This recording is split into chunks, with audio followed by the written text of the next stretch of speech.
Selamat pagi. Om Swastiastu. Assalamualaikum warahmatullahi wabarakatuh. Namo Buddhaya. Selamat datang dalam acara diseminasi budaya positif. Adapun susunan acara hari ini Selasa 17 Oktober 2023. 1. Menyanyikan lagu Indonesia Raya. 2. Doa. 3. Sambutan dari Bapak Kepala Sekolah SMP Negeri 4 Abang. 4. Ice breaking. 5. Tujuan kegiatan. 6. Materi dan tanya jawab. 7. Penutup. Acara pertama akan dibuka dengan menyanyikan lagu Indonesia Raya.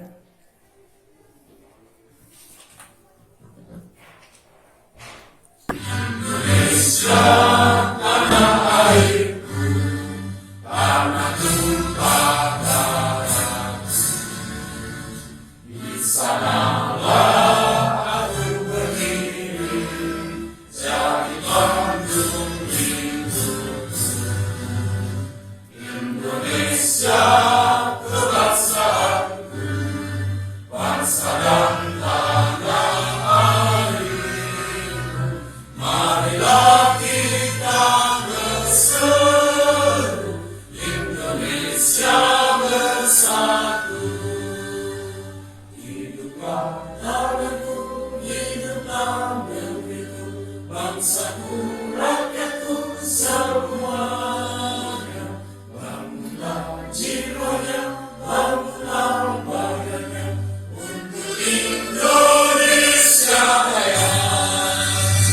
Indonesia Raya, merdeka, merdeka, tanahku, negeriku yang kucinta.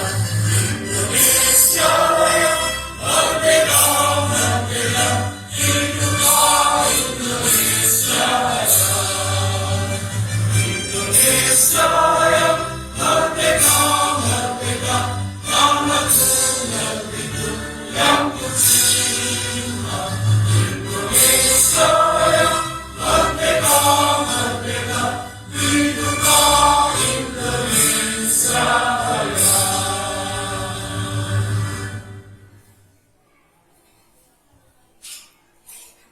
Hadirin mohon untuk tetap berdiri. Selanjutnya yaitu doa. Doa menurut ajaran dan kepercayaannya masing-masing. Doa mulai.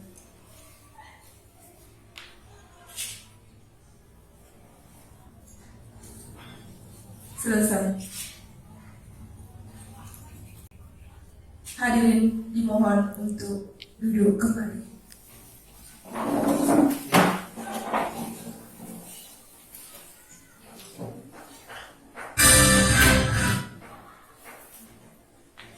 Acara selanjutnya yaitu sambutan dari Bapak Kepala Sekolah SMP Negeri 4 Abang sekaligus membuka acara diseminasi budaya positif.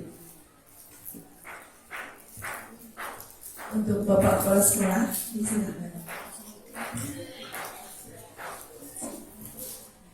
Terima kasih kepada pembawa acara atas waktu yang diberikan kepada saya untuk menyampaikan beberapa kata-kata terkait dengan kegiatan hari ini, yaitu diseminasi modul di 4 budaya positif rangkaian pendidikan guru penggerak angkatan 9 yang untuk sekolah kita. Peserta PJP-nya adalah Pak Gede Ambarayana. Nah, sebelum lanjut, seperti biasa, marilah kita tidak henti-hentinya memanjatkan puja dan puji syukur kehadapan Tuhan Yang Maha Esa, karena berkat rahmat beliau kita dapat berkumpul bersama-sama di ruangan ini dalam keadaan sehat untuk mengikuti kegiatan hari ini. Ucapan rasa syukur kita lakukan dengan mengucapkan Tunggare Panganjalema. Om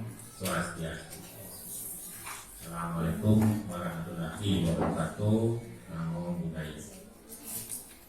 Bapak dan Ibu, baik guru maupun pegawai yang saya hormati, khususnya Pak Budi Ambara selaku CDP yang saya banggakan. Lalu saya sampaikan bahwa kegiatan hari ini merupakan salah satu rangkaian dari pendidikan calon guru penggerak untuk angkatan 9 dan polanya sama dengan PGP atau pendidikan CDP angkatan-angkatan sebelumnya, di mana tugas CDP itu adalah melakukan pengimasan terhadap apa yang sudah dipelajari pada saat pendidikan calon guru penggerak. Nah, terkait dengan kegiatan hari ini, saya mohon kepada Bapak dan Ibu, guru khususnya, ya, nanti silakan apa yang dipaparkan, apa yang disampaikan oleh Pak Budi selaku pemintas,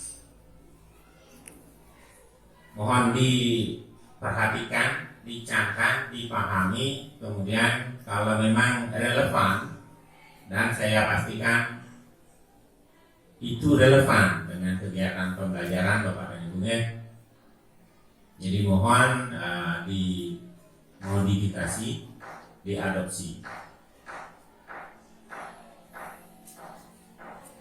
Kemudian untuk Pak D. Ambara sendiri, ya, di samping karena tuntutan tugas yang harus diselesaikan terkait dengan modul 1.4, saya mohon untuk setiap modul kalau memungkinkan kita usahakan adakan pengimasan, karena ini untuk angkatan 9 baru berjalan kurang lebih 2 bulan, baru sampai pada modul 1.4. Mungkin untuk modul 1 sudah yang terakhir, ya. Di modul 1.1, kalau tidak salah dulu mudah-mudahan sama ada ya, yaitu adalah filosofi KHD, ya, dari antara terkait dengan sifat hakiki peserta didik, ya. Artinya peserta didik itu mempunyai sifat yang unik dan kita tidak bisa memaksakan semua peserta didik bisa melakukan apa yang dilakukan oleh siswa lain. Itu pada intinya. Jadi masing-masing peserta didik mempunyai kemampuan atau bakat, minat, potensi untuk hal-hal yang berbeda. Jadi tugas kita selaku pendidik adalah mampu mengakomodasi semua potensi yang dimiliki oleh peserta didik lewat pembelajaran berdiferensiasi. Itu kalau pemahaman saya. Kemudian lanjut ke modul 1.2 nanti nilai dan peran guru penggerak. Salah satunya adalah nilai kolaboratifnya. Nah, disinilah yang dilakukan sekarang itu salah satunya nilai yang masuk itu adalah kolaboratif. Kemudian peran guru penggerak ini juga mendorong terjadinya kolaborasi antar guru. Ini juga masuk di ranah kegiatan hari ini. Itu Bapak dan Ibu. Kemudian untuk modul 1.3 mungkin terkait dengan perencanaan, ya, perencanaan sesuatu berdasarkan permasalahan yang muncul di kegiatan pembelajaran sehari-hari yang dikenal dengan prosedur baca. Nah, untuk yang modul 1.4 itu adalah tentang budaya positif yang akan nanti lebih rinci disampaikan oleh Pak Budi Hambali. Jadi hal-hal yang mungkin selama ini Bapak dan Ibu anggap wajar, setelah mendengarkan pemaparan nanti mungkin akan ada perubahan paradigma, kemungkinan gitu, ya itulah yang saya rasakan sebelumnya, karena kebetulan saya juga pernah atau berangkat dari dulu penggerak. Kemudian untuk hal-hal lain, harapannya seperti tadi, tidak hanya di modul 1.4 saja, modul-modul berikutnya, modul 21, 22, dan seterusnya sampai modul akhir, paling tidak ada satu sesi untuk diseminasi. Apakah kita lakukan seperti sekarang khusus atau kita sinkronkan dengan kegiatan komunitas belajar kita, karena kita juga sudah memiliki komunitas belajar Mobi 1 ya, SMP 4 Abang, dan kegiatannya harus ada baik secara online atau daring maupun offline. Dan kegiatan offline atau kegiatan luringnya adalah seperti ini ya, berbagi praktek baik, pengimasan atau memberikan pemahaman tentang konsep-konsep baru terkait dengan kurikulum merdeka. Karena saya yakin, termasuk saya juga gitu ya, terkait dengan kurikulum merdeka ini masih kita saja menerapkan dengan masih walaupun namanya mandiri berubah gitu ya, tapi kita lebih banyak belajar sebenarnya ya. Belajar memahami langsung menerapkan kurikulum yang sekarang, yaitu kurikulum merdeka. Nah itu kurang lebih Bapak dan Ibu. Sekali lagi mohon nanti apa yang disampaikan oleh Pak Dea Mare dicermati, dipahami. Kemudian kalau ada hal-hal yang memang relevan dengan kegiatan pembelajaran Bapak dan Ibu, silakan diadopsi ya, dimodifikasi dan dilaksanakan di kegiatan pembelajaran Bapak dan Ibu di kelas. Nah itu kurang lebih yang bisa saya sampaikan. Kalau ada hal-hal yang kurang berkenan, mohon maaf yang sebesar-besarnya. Seizin Bapak dan Ibu semuanya, kegiatan hari ini saya nyatakan dibuka secara resmi.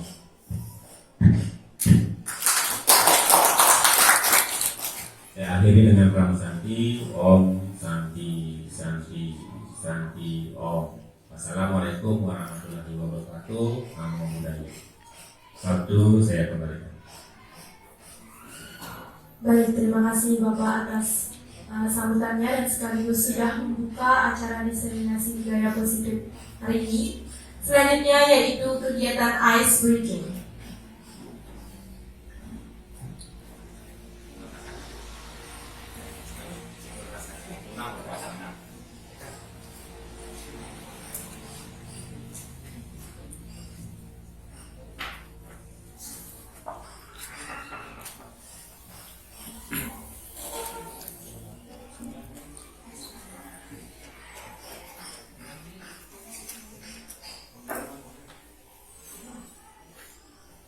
Sebelum kita lanjut ke ice breaking, pertama-tama saya ucapkan terima kasih kepada Bapak Kepala Sekolah SMP Negeri 4 Abang atas fasilitasi kegiatan diseminasi hari ini.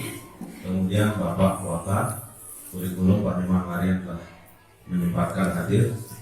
Kemudian teman-teman guru dan staf pegawai yang hadir pada kegiatan hari ini Selasa 17 Oktober 2023. Sebelum saya melanjutkan kegiatan diseminasi hari ini, mari kita ice breaking ya. Ini kalau kita lihat di layar, Coba kita ikuti petunjuk ya.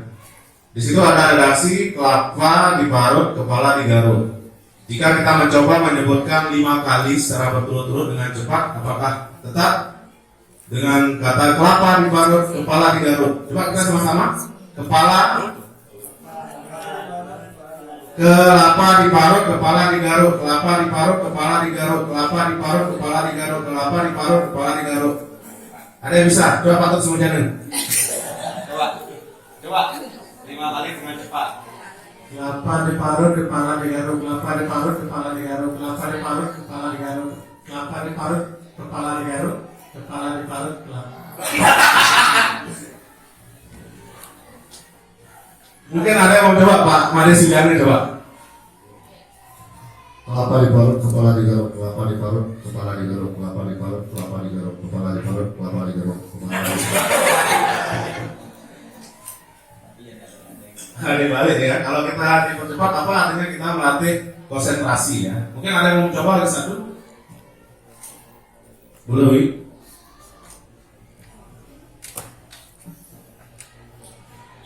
Kelapa diparut, kepala digaruk. Kelapa diparut, kepala digaruk. Kelapa diparut, kepala digaruk. Kelapa diparut, kepala digaruk. Kelapa diparut, kepala digaruk.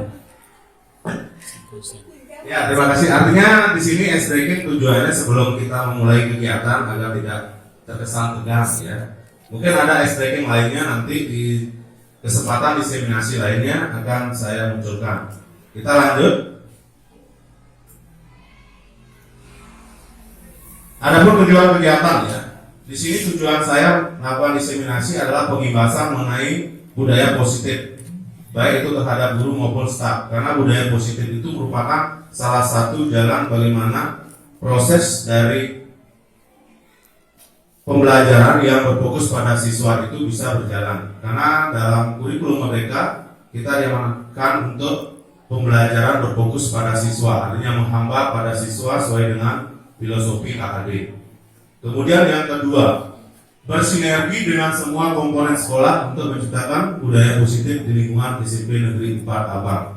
Mungkin saya pun sendiri sebelum mengikuti pendidikan guru penggerak belum tahu apa itu budaya positif. Namun dalam implementasinya kita sudah melaksanakan budaya positif tersebut.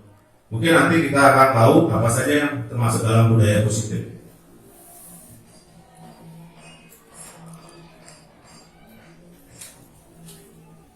Nah, itu definisi mengenai budaya positif ya. Jika dibaca, definisinya adalah nilai-nilai, keyakinan-keyakinan dan kebiasaan-kebiasaan di sekolah yang berpihak pada murid agar murid dapat berkembang menjadi pribadi yang kritis, penuh hormat dan bertanggung jawab. Artinya kalau kita lihat arah dari budaya positif seperti arah pendidikan kita, yaitu mewujudkan siswa yang berdasarkan profil pelajar Pancasila. Mungkin Bapak Ibu sudah paham ya, kita sering melakukan workshop mengenai implementasi kurikulum Merdeka.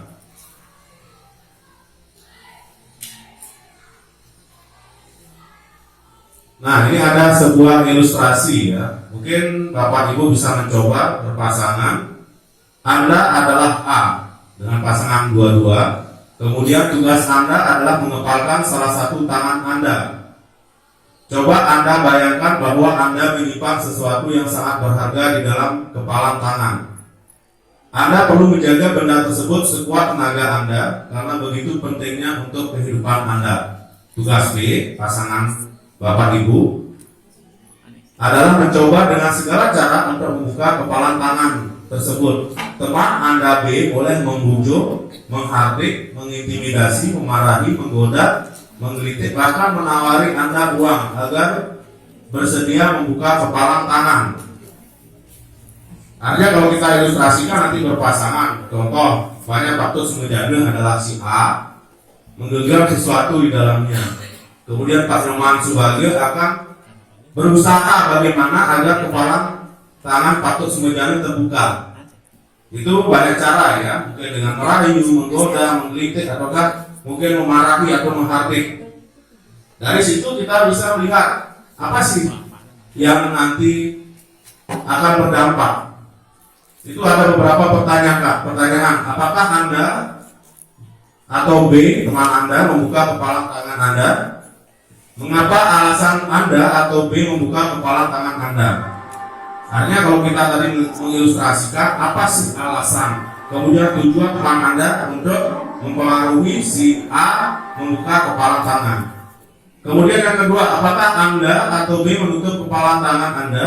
Apa alasan Anda atau B tetap menutup kepala tangan Anda? Dalam kegiatan ini, sesungguhnya siapa yang memegang kendali atau kontrol untuk membuka atau menutup kepala tangan? Di situ ada kata kunci kontrol ya. Nanti kita akan pelajari mengenai kontrol. Dari kegiatan ilustrasi tadi, kita bisa menyimpulkan pada dasarnya semua tindakan atau keputusan bagaimana dari kontrol pikiran kita terhadap prinsip yang kita pegang teguh.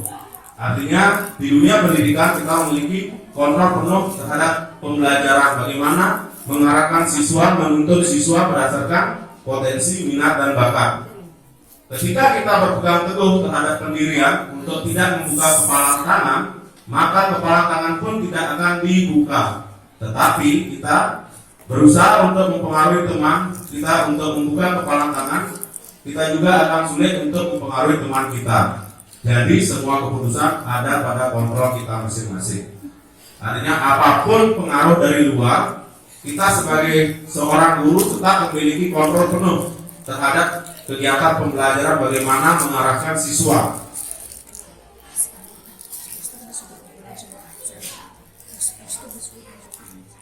Jadi kontrol tadi kalau kita ilustrasikan ya, ada paradigma yang berkembang di masyarakat bahwa ganti menteri, ganti kurikulum. Tujuan dari perubahan tersebut sebenarnya paradigmanya sederhana. Tujuannya adalah mencari ramuan yang khusus untuk pendidikan Indonesia. Tapi kita sebagai guru, walaupun berubah kurikulum, tetap kultur pendidikan kita masih kokoh. Kalau saya analogikan seperti membangun sebuah rumah. Jika fondasinya kuat, apapun bentuk rumahnya, fondasi itu tidak akan terganggu. Artinya kita sebagai guru ubah mindset, jangan berpikiran ganti menteri, ganti kurikulum. Kultur budaya kita topang dulu, biar fondasi menjadi pendidikan itu baru ini baik ya. Fondasinya harus kuat sehingga nanti kurikulum apapun yang kita terapkan, kita bisa menyesuaikan dengan kondisi anak didik di sekolah masing-masing. Jadi kalau kita lihat miskonsepsi dari teori kontrol Dr. William Glasser, yang pertama ilusi guru mengontrol murid. Ini sering ya kita lakukan, mengontrol murid baik dalam pembelajaran di kelas maupun di luar kelas. Kemudian yang kedua, ilusi bahwa semua penguatan positif efektif dan bermanfaat. Ilusi bahwa kritik dan membuat orang merasa bersalah dapat menguatkan karakter. Itu nanti poin 2, kita lari ke 5 posisi kontrol dulu. Kemudian yang ketiga, ilusi bahwa orang dewasa memiliki hak untuk memaksa. Itu miskonsepsi yang salah ya.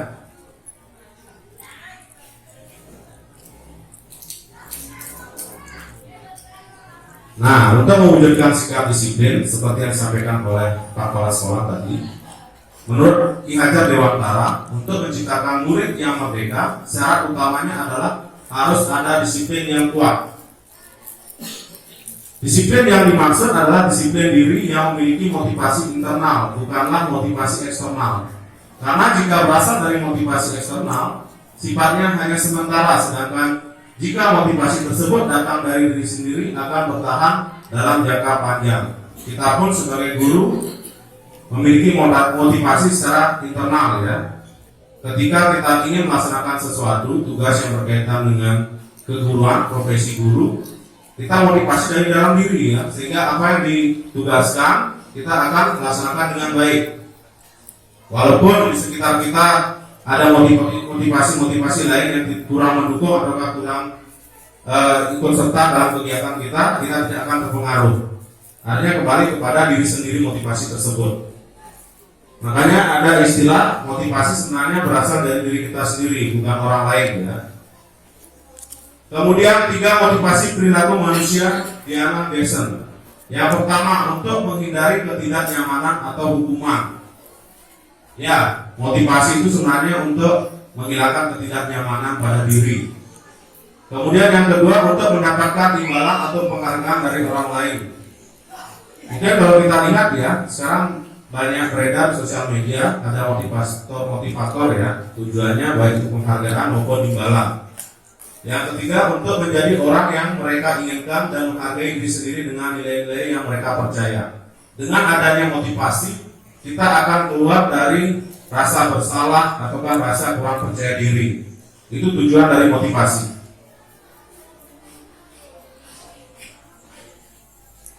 Kesimpulan, penerapan disiplin di sekolah harus dilakukan melalui motivasi internal atau karena kesadaran diri. Motivasi internal lebih berjangka lama dan membuat siswa makin kuat secara karakter. Hal tersebut sejalan dengan pemikiran Ki Hajar Dewantara yang mengungkapkan bahwa disiplin kepada siswa adalah disiplin diri, sebab hanya diri sendiri yang mampu mengontrol diri kita, bukan orang lain. Artinya siswa sendirilah yang menginginkan dirinya menaati peraturan sesuai dengan keyakinan universal atau keyakinan sekolah dan kelas.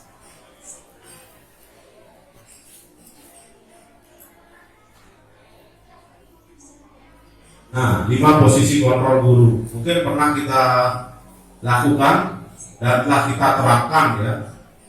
Kalau kita lihat dari beberapa jenis posisi kontrol guru, ada 5. Yang pertama penghukum, mungkin kita sering lakukan ya. Kemudian pembuat rasa bersalah. Kemudian yang ketiga teman, pemantau dan manajer.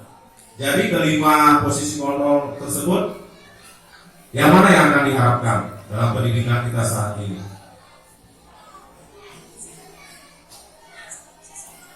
Nah, kalau sebelum kita lanjut, mungkin saya akan bertanya untuk Pak Tut Sumedjana sering mempergunakan posisi kontrol yang mana?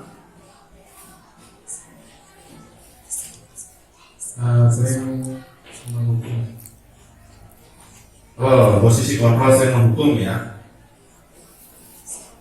Tapi kalau sekarang mungkin Pak Tut menyimak apa yang disampaikan dari diseminasi ini, mungkin akan berubah paradigma dari menghukum, mungkin akan memilih posisi kontrol yang lainnya ya.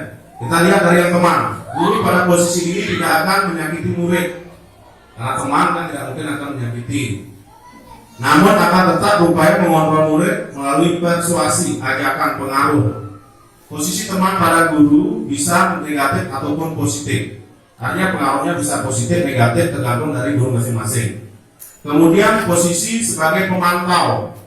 Posisi pemantau berdasarkan pada peraturan-peraturan dan konsekuensi. Dengan menggunakan sanksi atau konsekuensi, kita dapat memisahkan hubungan pribadi kita dengan murid. Artinya memantau.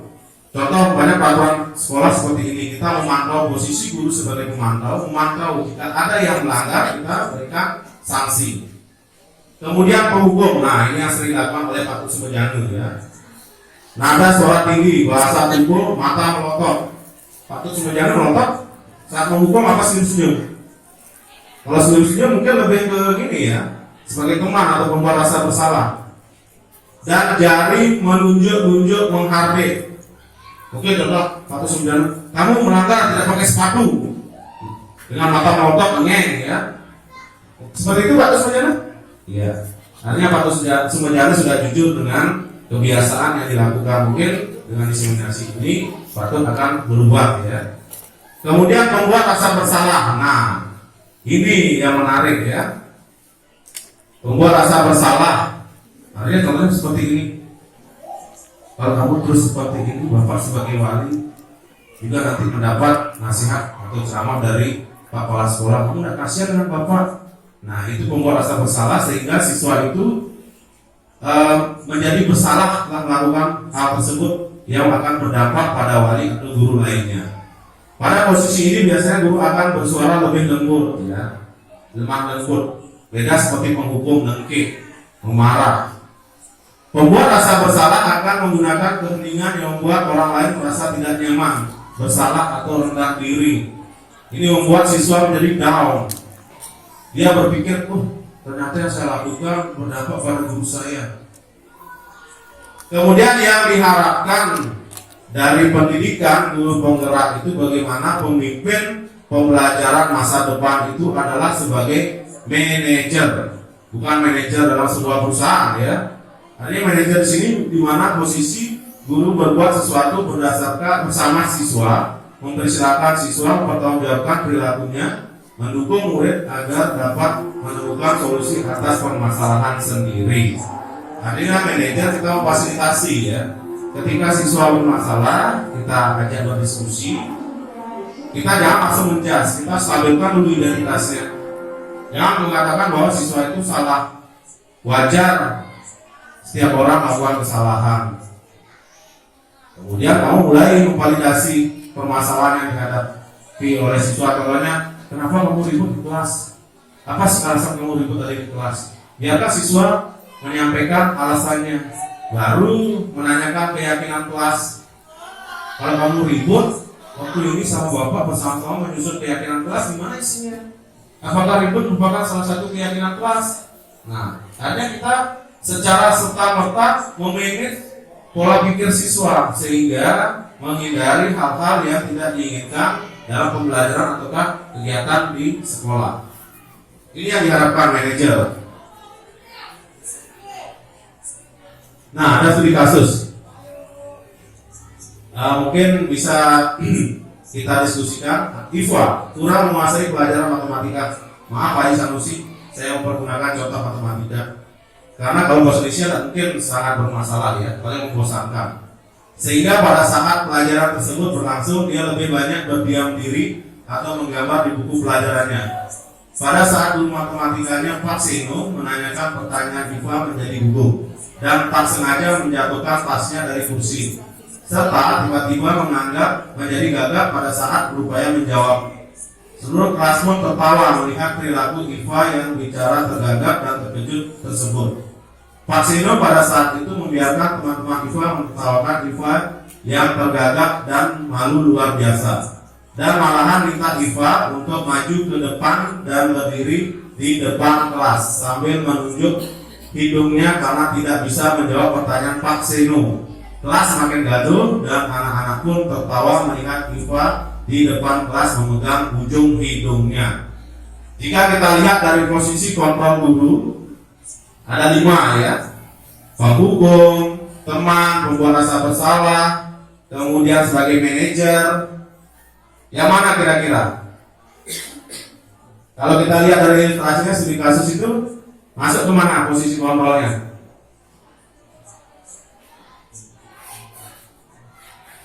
Menurut Bu Eka? Menurut Bu Eka penghukum. Kita lihat, kita analisis ya. Di situ ada kata-kata yang apakah Anda setuju dengan tindakan Pak Seno terhadap Iva? Mengapa? Apakah teman-teman setuju? Setuju? Pak Tos Sumberjana setuju? Tidak. Kemudian menurut Anda bagaimana dampak yang dirasakan oleh Iva secara psikologis ya? Apakah baik atau buruk? Buruk ya secara psikologis, karena sampai ditertawakan di depan teman-temannya.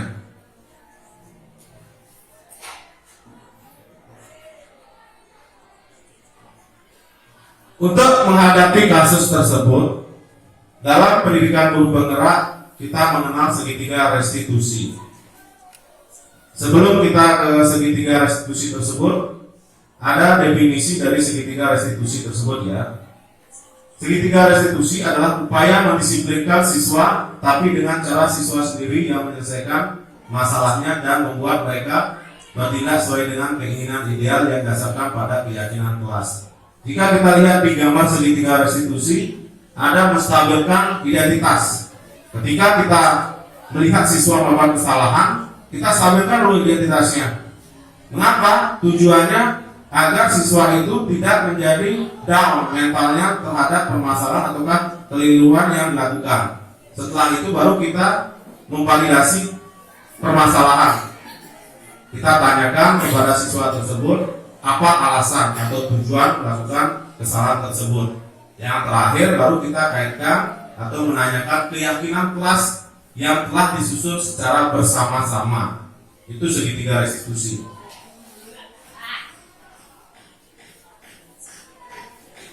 Nah, dari yang pertama, menstabilkan identitas. Kalau kita lihat menstabilkan identitas ada beberapa kalimat yang menjadi ciri khas. Mungkin Bapak Ibu bisa membaca di depan. Yang pertama, berbuat salah itu tidak apa-apa. Ya, seperti yang saya katakan tadi, setiap orang pasti akan melakukan kesalahan karena setiap orang tidaklah sempurna. Yang sempurna hanya lagunya Andra the Backbone ya. Kemudian yang kedua, tidak ada manusia yang sempurna. Tiga, saya juga pernah melakukan kesalahan seperti itu. Jangan takut ketika berdiskusi menstabilkan identitas siswa, kita memberikan cerminan terhadap diri kita sendiri, refleksi ketika kita mengenyam pendidikan di SD, SMP, SMA. Kemudian 4, kita bisa menyelesaikan ini. Buat siswa itu nyaman. Artinya secara psikologi siswa itu akan diarahkan mengetahui kekeliruan yang dilakukan. Kemudian yang kelima, Bapak Ibu tidak tertarik mencari siapa yang salah, tapi Bapak Ibu ingin mencari solusi dari permasalahan ini. Artinya kalau kita lihat, kita berfokus pada aset ya, kekuatan yang merujuk pada solusi. Artinya ketika siswa melakukan kesalahan, kita yang bertanya, siapa lagi yang bermasalah? Gara-gara siapa? Kita fokus pada siswa, mencari solusi agar siswa tidak mengulangi perbuatan tersebut. Itu menstabilkan identitas. Kemudian divalidasi tindakan yang salah. Validasi artinya kita mengecek ya. Di situ kalau kita lihat, para guru yang telah menerapkan strategi ini mengatakan bahwa anak-anak yang tadinya tidak terjangkau menjadi lebih terbuka pada mereka. Jangan anti terhadap curhatan siswa ya. Terkadang siswa perlu teman curhat untuk permasalahan yang dialami. Hanya kita disitu stabilkan dulu, baru memvalidasi permasalahan yang dihadapi siswa. Nantinya menjadi lebih terbuka pada mereka. Strategi ini menguntungkan bagi murid dan guru karena guru akan berada dalam posisi siswa. Artinya kita sebagai guru memposisikan diri sebagai seorang siswa yang melakukan kesalahan tersebut, dan karena itu akan memiliki perspektif yang berbeda, sudut pandang yang berbeda. Artinya kita tidak mempergunakan sudut pandang kita sebagai seorang guru, apalagi guru yang menggunakan posisi kontrol, menghukum. Pasti seperti kamu, makanya Bapak sudah kasih tahu, terus buat masalah wuyut ya. Nah, itu sudah menyalahi dari validasi tindakan yang salah.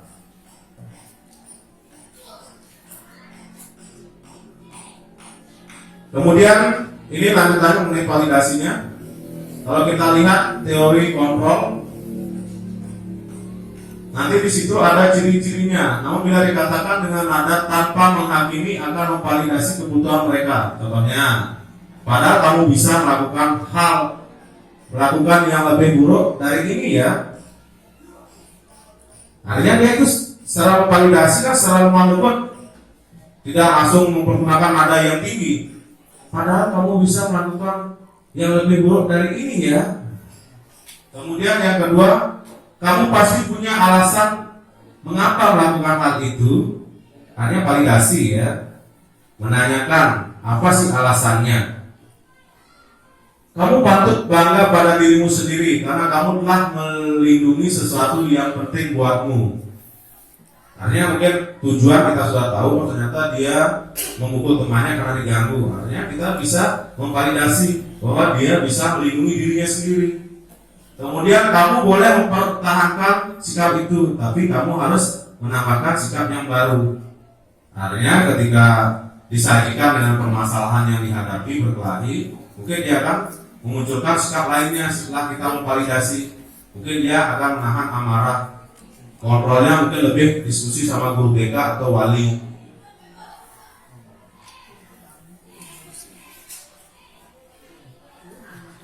Yang terakhir, menanyakan keyakinan. Ini berkaitan dengan keyakinan kelas nantinya.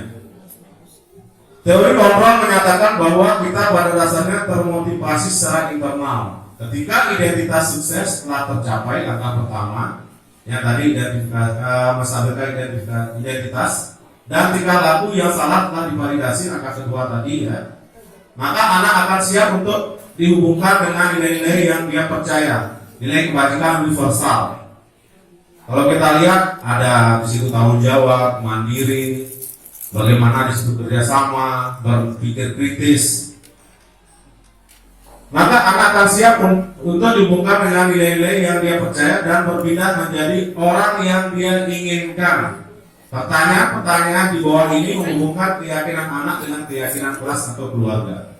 Hanya dengan adanya keyakinan kelas, kita sebenarnya membentuk karakter siswa untuk nantinya di masyarakat maupun berbangsa. Ya. Hanya sekolah itu merupakan satuan terkecil untuk melatih keyakinan kelas. Pertanyaannya, apa yang kita percaya sebagai kelas atau keluarga? Kemudian, apa nilai-nilai umum yang kita telah sepakati? Yang ketiga, apa bayangan kita tentang kelas yang ideal? Pernah nggak kita berpikir kelas yang ideal itu seperti apa? Apakah mesti kelas yang seperti layaknya hotel? Ataukah kelas yang fasilitasnya lengkap? Ataukah kelas yang siswanya cerdas-cerdas saja?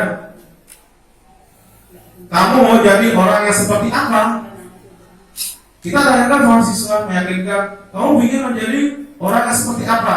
Apakah yang selalu membuat keributan? Ataukah orang yang termotivasi dengan kesuksesan temanmu?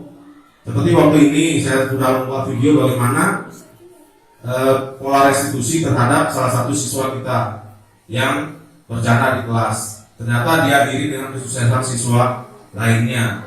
Sehingga kita mengarahkan bahwa iri itu boleh, tapi kita arahkan ke hal positif itu menjadi motivasi secara internal untuk bisa melakukan hal-hal yang lebih baik, setidaknya melakukan sebuah kompetisi yang sportif dengan siswa lainnya tersebut yang lebih unggul.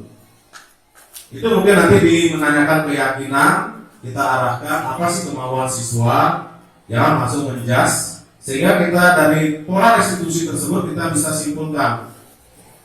Tadi sudah ya. Di situ bahwasanya kita akan memunculkan nilai-nilai kebajikan universal. Artinya di situ dengan budaya positif di sekolah terwujud sekolah sebagai tempat menyemai disiplin, ekosistem yang menyenangkan itu terwujud ya. Bagaimana menyemai kebudayaan itu kan hasil budi dan daya ya. Bagaimana perilaku, kemudian bagaimana interaksinya, sehingga karakter siswa itu dapat terwujud ya, akhlaknya seperti apa, sehingga nanti ada mimpi-mimpi siswa itu akan menjadi nyata.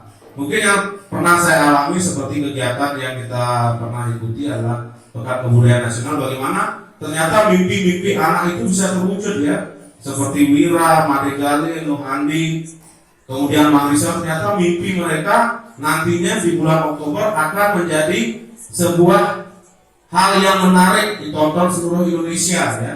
Artinya setiap siswa itu memiliki mimpi, bagaimana kita sebagai seorang guru membuat mimpi anak-anak tersebut terwujud.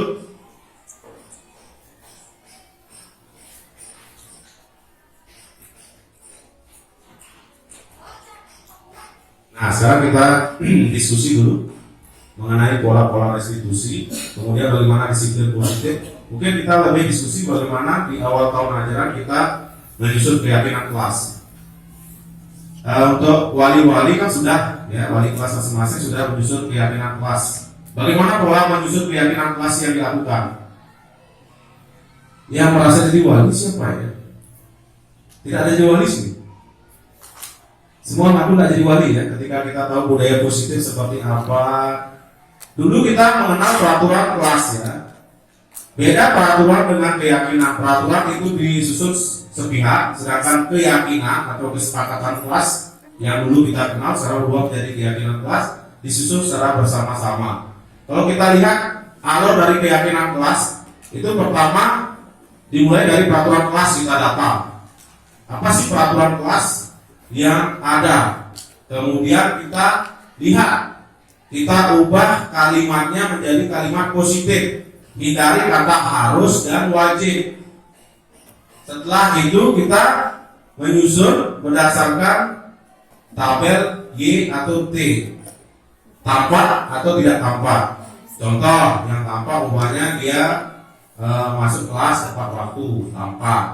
Yang tidak tampak adalah dia rajin mencatat materi yang diberikan itu kan tidak tampak, hanya kita bisa lihat ketika di akhir dikumpulkan buku catatan siswa tersebut. Artinya pola tabel Y atau T sama, itu menganalisis bagaimana keyakinan kelas kita yang kita sepakati itu terlihat atau tidak dalam kegiatan pembelajaran di kelas. Kemudian posisi kontrol. Nah, kita mencoba ya, selama ini saya pun juga tidak memungkiri selalu mempergunakan posisi kontrol menghukum ya. Namun dengan adanya pendidikan guru penggerak, saya mencoba memposisikan sebagai manajer. Artinya memfasilitasi apa sih yang menjadi kendala yang dihadapi siswa sehingga dia melakukan hal yang tidak diinginkan. Jadi sekarang kita berbagi apa sih pengalaman ketika melakukan posisi kontrol tersebut. Mungkin dari guru BK yang sering menerapkan posisi kontrol ya terhadap siswa yang bermasalah bisa berbagi.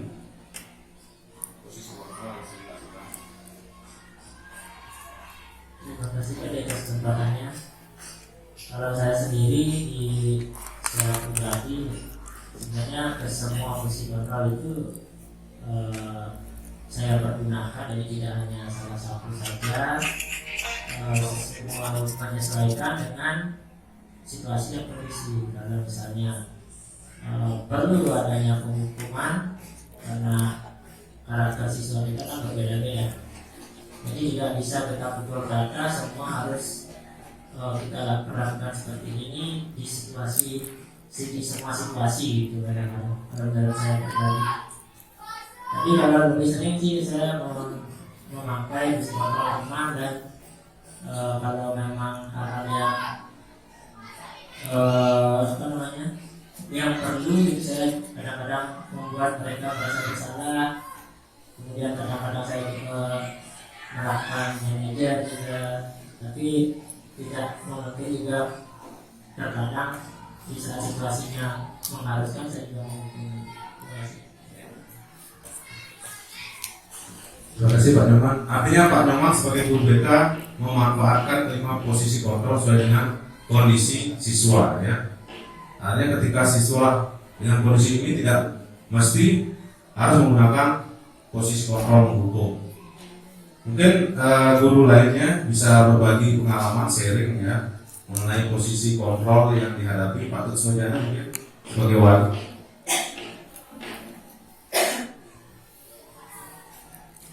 Terima kasih atas waktu yang baik. Yang kemarin saya lakukan keseringan posisi kontrol menghukum ya. Sebelumnya kemarin juga saya buat kesepakatan kelas kepada anak-anak di kelas, banyak yang melanggar seperti itu. Jadi kesalahan-kesalahan yang dia lakukan berulang-ulang begitu.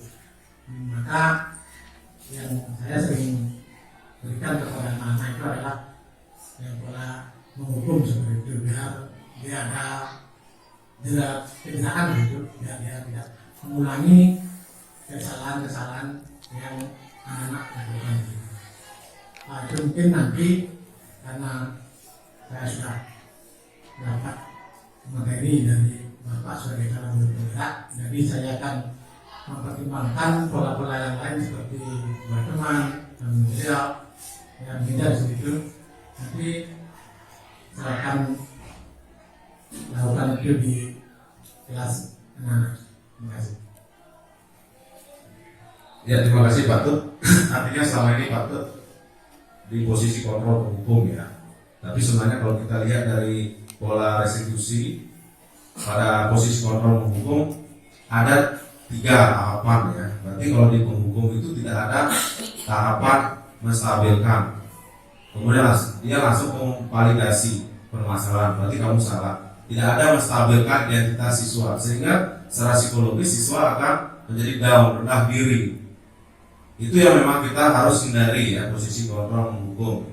Kemudian yang paling tepat adalah manajer, bagaimana kita pertama menstabilkan dulu identitas siswa. Karena setiap siswa itu memiliki karakter yang berbeda. Oke lah kalau siswa tersebut memang dia mentalnya kuat. Bagi siswa yang mentalnya lemah, tidak ada menstabilkan identitas, maka akan berdampak untuk kedepannya. Setiap ketemu gurunya pasti, Pak Ketut, dia mungkin bisa sembunyi ataupun malah akan takut. Kita kan tahu ya, otak kita ada namanya neokortex ya. Bagaimana kita bisa menstimulus permasalahan rasa takut. Kalau kita lihat dari makhluk hidup lainnya, kita yang paling utama ada neokortex, bisa kita istilahnya memanage rasa takut itu ya. Mungkin takutnya dia dengan bersembunyi, Ketut Sumajana masuklah ataukah dia pura-pura diam. Setelah Pak Ketut Sumajana keluar lagi ribut. Artinya kontrol posisi hukum itu hanya bisa dilakukan ketika bertatapan langsung. Setelah itu tidak ada efek bagi siswa ya. Siswa itu akan terus melakukan hal yang sama, sehingga diarahkan kita menggunakan pola manajer. Awalnya dari menstabilkan identitas. Kalau sudah siswa itu identitasnya stabil, diyakinkan bahwa setiap permasalahan yang kita hadapi, siswa itu akan merasa bahwa apa yang dilakukan itu salah. Seperti waktu ini si mantri melakukan kesalahan, dia menyadari bahwa dengan pola yang saya terapkan restitusi, dia mengetahui bahwa apa yang dilakukan di kelas itu tidak benar. Ini boleh, tapi diarahkan ke hal yang positif. Yang lainnya mungkin ada yang mau berbagi, mungkin Miss Eka ada yang mau bagikan. Bu Wiwi sebagai wali kelas di UC, Bu Chandra, Terima kasih atas kesempatannya. Triki yang selaku wali ya, kenapa dan sulit sekali menerapkan disiplin siswa. Terus karena di sini ada Bapak ya yang kompeten, saya minta bantuan bagaimana kiat dan tips untuk melatih disiplin diri. Itu mantan. Terima kasih. Terima kasih Bu Lur. Mungkin yang berkaitan dengan permasalahan siswa kita ya, akhirnya mungkin dari hasil diskusi Ibu dengan saya dapat hasil laporan ya, ketika mengunjungi rumah salah satu siswa yang notabene jarang masuk ya. Apakah Ibu sudah melakukan tahap pertama, menstabilkan identitas, sudah tidak langsung marah ya, kemudian validasinya sudah, kemudian terakhir meyakinkan keyakinan kelas sudah. Kalau seperti itu, mungkin nanti kita arahkan ke sekolah lagi. Kita bersama-sama mengetahui apa sih tujuan sebenarnya. Kok ketika dari hasil diskusi ya, permasalahan waktu ini orang tuanya datang, sudah berjanji akan masuk.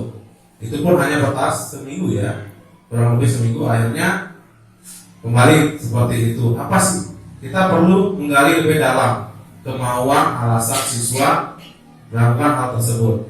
Mungkin nanti kita undang kembali atau kamu bisik bersama guru BK atau saya dan Ibu sebagai wali. Kita secara pelan-pelan menanyakan orang tua dan siswa apa sih yang menjadi kendala. Mungkin lebih terperinci, sehingga kalau memang sudah tidak bisa menemukan jalan keluar, kita mungkin mengundang dari pengawas manajerial. Bagaimana sih seharusnya apa yang kita lakukan? Karena kita tetap di bawah naungan pengawas manajerial di kecamatan ya. Mungkin itu yang menjadi tahapan pertama ya. Tahapan waktu kita sudah membisik Ibu sebagai wali, kemudian sama Pak Nyoman ada sana ya, Pak Nyoman sebagai, hasilnya juga sama. Artinya mungkin kita undang kembali ya, orang tua, si anak, bagaimana sih, apa maunya, kita sekarang minta maunya apa? Setelah kunjungan selesai, pengakuannya tidak melanjutkan. Alasannya? Sudah bekerja. Nah mungkin itu kita nanti diskusikan sama pengawas manajerial, karena kalau kita lihat dari program pemerintah kan wajib belajar 9 tahun ya. Apakah mungkin kita pelan-pelan biar ikutlah pembelajaran tidak sepenuhnya, sehingga setidaknya siswa itu ada pengalaman di pembelajarannya. Mungkin nanti kita diskusikan kembali sama pengawas kita ya dulu. Kemudian ada yang mau berbagi lagi, mungkin dari teman-teman staf pegawai ya. Tidak hanya para guru bisa menerapkan budaya positif pola restitusi. Kadang-kadang kan ada permasalahan, teman-teman staf pegawai itu pasti menemukan bisa menerapkan pola restitusi tersebut. Mungkin ada yang berbagi pengalaman pernah melihat siswa melakukan kekeliruan, langsung kita ambil alih menanyakan apa permasalahan tersebut. Mungkin dari teman-teman staf pegawai bisa berbagi, siapa tahu mungkin ada ternyata pola yang dilakukan oleh staf pegawai itu lebih mengena ketimbang yang kita lakukan selama ini ya. Mungkin ada trik-trik khusus ya. Gimana, ada yang mau berbagi lagi? Mungkin Pak Kepala Sekolah sebagai kontrol penuh di sekolah mungkin pernah melakukan salah satu posisi kontrol ya.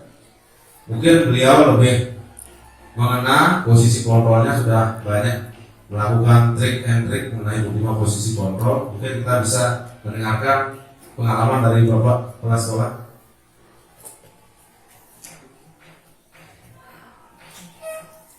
Terima kasih ya. Untuk budaya positif yang kalau saya selaku kepala sekolah, kemudian pengalaman dari guru sebelumnya ya, saya lebih banyak menekankan kepada kesepakatan kelas berikut dengan konsekuensinya. Artinya kalau peserta didik itu sudah melanggar atau melenceng dari kesepakatan yang sudah dibuat bersama-sama, karena ini sudah dirumuskan bersama-sama, seperti tadi saya sampaikan oleh Pak Lede, sedikit perbedaan antara peraturan kelas dengan kesepakatan atau keyakinan kelas itu ada pada saat merumuskan, dimana kalau peraturan kelas itu sifat otoritas atau otoriter dari guru itu masih dominan ya. Sementara pada saat keyakinan perumusan pembuatan kesepakatan kelas itu demokratis ya. Bahkan kadang-kadang guru itu lebih banyak memfasilitasi apa yang dikehendaki oleh peserta didik. Dan untuk pelaksanaannya karena sudah demokratis, sudah dirumuskan oleh siswa secara bersama-sama, kita tinggal menuntut. Karena pada saat keyakinan perumusan atau pembuatan keyakinan kelas, kita akan membuat berikut konsekuensinya ya. Artinya kesepakatan itu kalau dilanggar, konsekuensinya apa? Siswa juga yang sudah memutuskan bersama-sama. Sehingga mau tidak mau, kalau siswa itu melanggar kesepakatan, kita tidak sifatnya memberi hukuman. Walaupun sebenarnya pada saat pembuatan kesepakatan itu ada, misalnya siswa itu ada yang memberikan konsekuensi secara fisik, itu karena kita sudah melaksanakan membuat kesepakatan kelas, itu kategori menghukumnya sudah hilang karena prosedurnya sudah diawali dengan perumusan keyakinan kelas.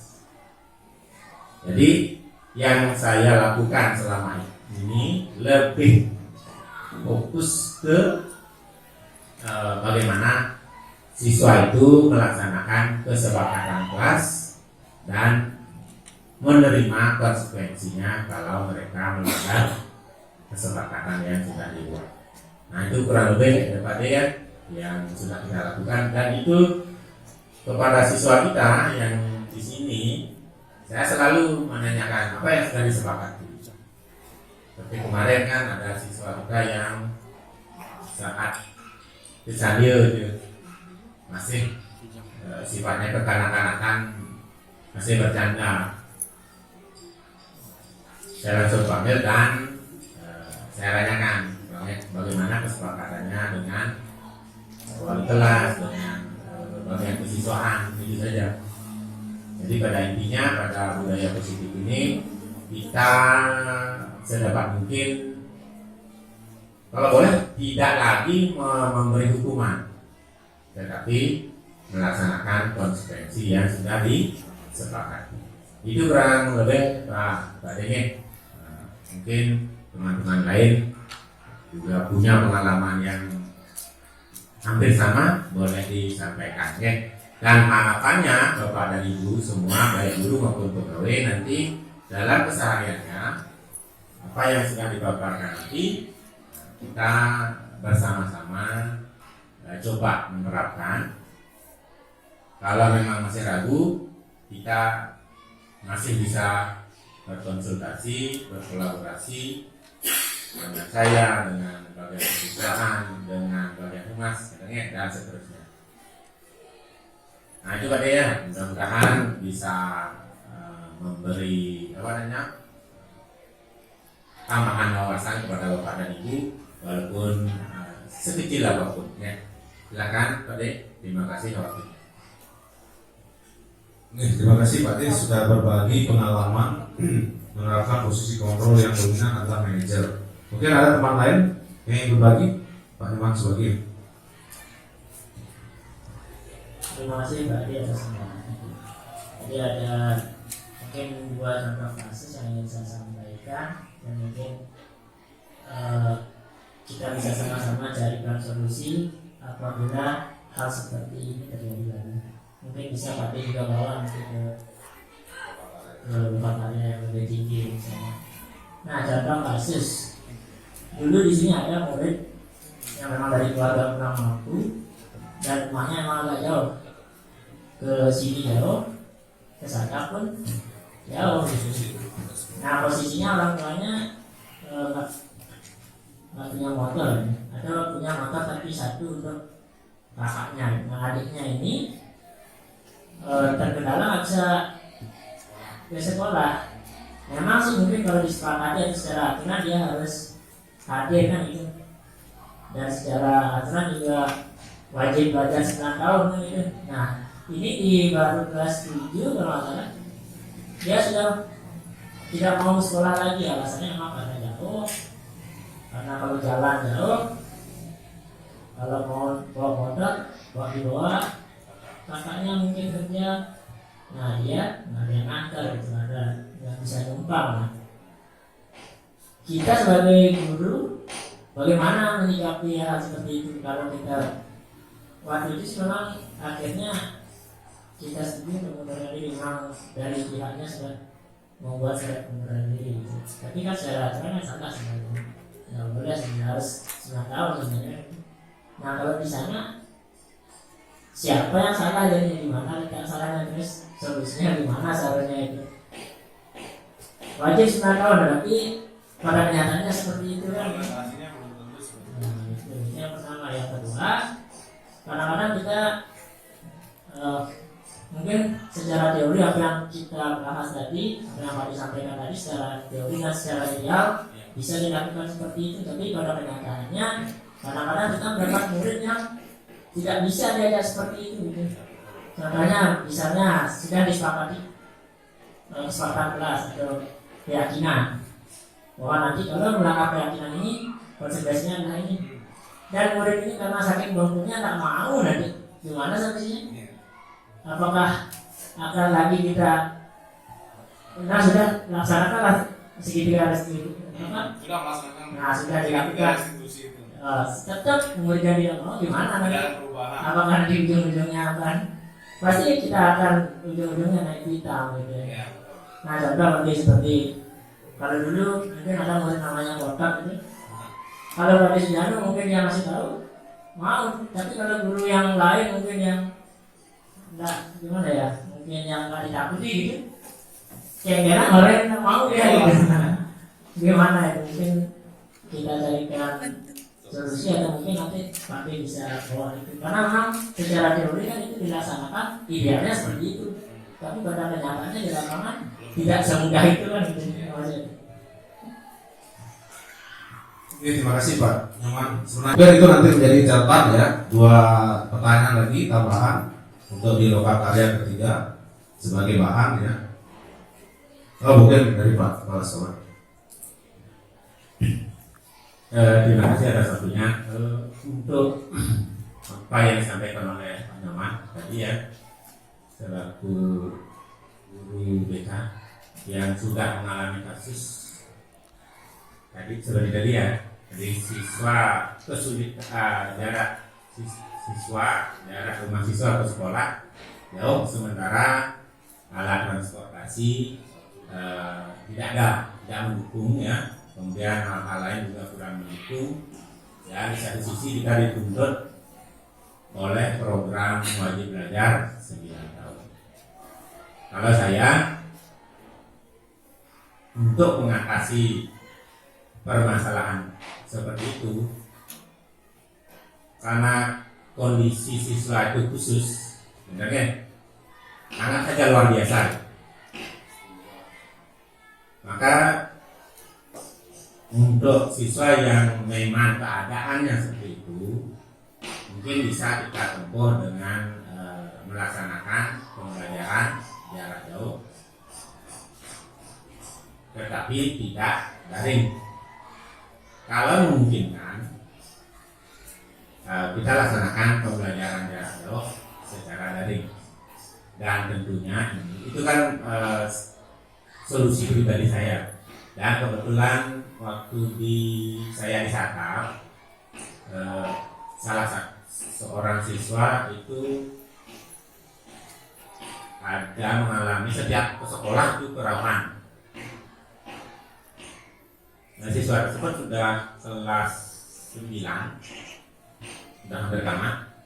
Saat aja ke sekolah baru sampai di Tuban sudah kejang-kejang jatuh. Nah, hasil koordinasi dengan komite, kemudian Bapak pengawas pembina, saya mengambil pilihan untuk anak tersebut dibelajarkan secara jarak jauh. Kalau guru itu mampu memfasilitasi dan siswa itu mau untuk sedikit berkorban, kita lakukan secara daring. Tapi siswa yang di Sakat yang saya sampaikan itu koneksi internetnya juga tidak stabil, kemudian kemampuan orang tua juga tidak mendukung. Maka untuk keadaan seperti itu dia kemarin mengambil tindakan untuk melaksanakan PJJ tetapi secara luring. Jadi gurunya memberikan tugas, kemudian catatan dan apapun yang ada di sekolah, catatan, buku dan sebagainya, tugas. Kemudian ulangannya dikawal oleh orang tua. Pas ulangan sumatif, ya. Nah, mungkin itu bisa menjadi solusi kalau memang siswa itu ada minat, ada keinginan untuk tetap melanjutkan. Ya, kita akomodasi dengan cara seperti itu, yaitu pembelajaran jarak jauh. Kalau memungkinkan, dan tentunya kita tetap berkoordinasi dengan pihak-pihak terkait. Kemudian kasus yang berikutnya yang super nakal ya. Untuk kasus seperti itu ya sering kita sampaikan. Kalau kita sudah melaksanakan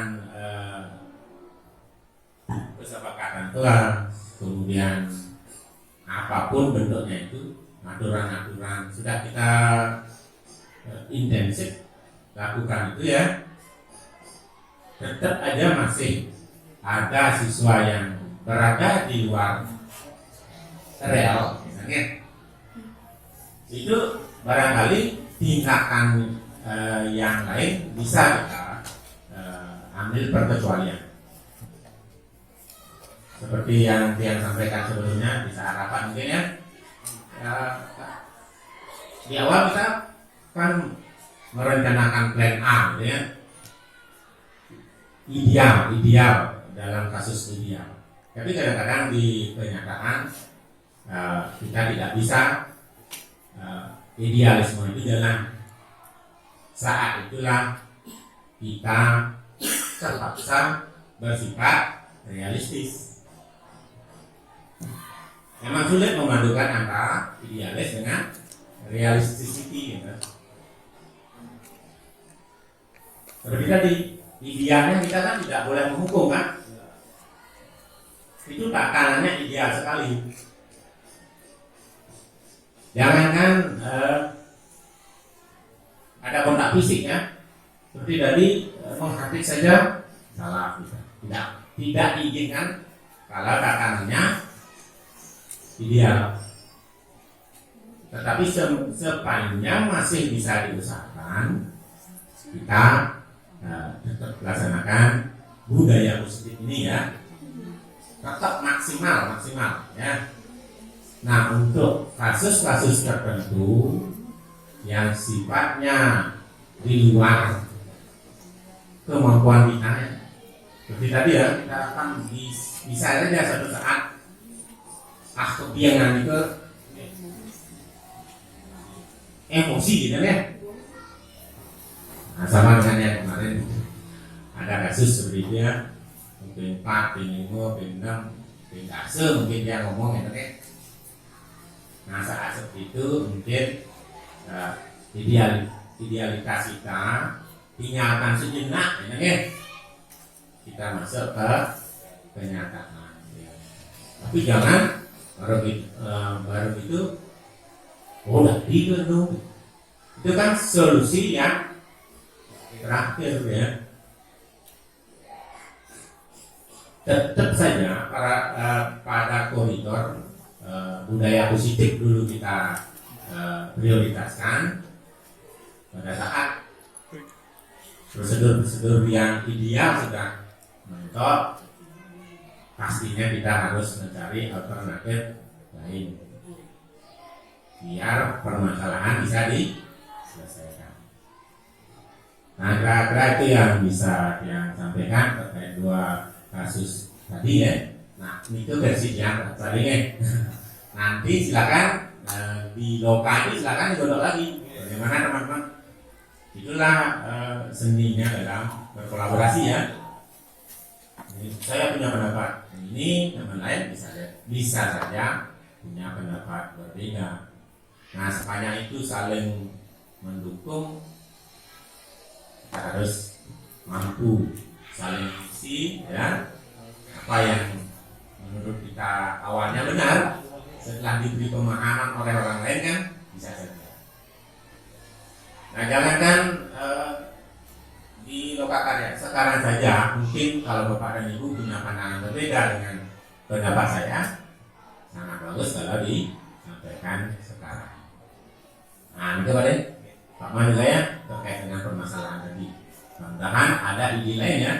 Itu kan tensi yang sudah, kalau kasus yang pertama pernah saya alami, tapi kasus kedua itu belum pernah saya alami sampai menjengkelkan sekali gitu ya. Masih tetap dalam rekaman bisa diatasi dengan mengingat kembali keyakinan kesepakatan. Oke, coba deh silakan. Ini semua Pak Dik atas solusinya mungkin nanti akan saya sampaikan kembali dari Gosok di Lokakarya. Waktu kita jika tidak ada yang berbagi sharing ataukah menyampaikan saran masukan, mungkin kita akan akhiri dengan refleksi. Mungkin refleksi dari diseminasi ini bagi saya sendiri bahwa budaya positif sebenarnya kita awali dari diri kita sebagai guru ya. Artinya guru sebagai teladan, sehingga teladan itu menjadi sesuatu yang akan bercermin pada siswa kita. Artinya budaya positif itu dari diri kita sendiri dulu. Tadi sudah kita pelajari bahwa motivasi berasal dari diri kita sendiri. Coba mulai dari sekarang kita bersama-sama. Perubahan itu kan pelan-pelan ya, langsung ya. Kita bersama-sama mengubah pola kita menjadi budaya positif dari diri kita sendiri. Mungkin nanti akan bisa mengimbaskan pada siswa kita masing-masing. Sekian diseminasi hari ini berkaitan dengan budaya positif. Atas kesempatan dan waktunya saya ucapkan terima kasih. Saya akhiri dengan Pranam Santi. Om Santi Santi Santi.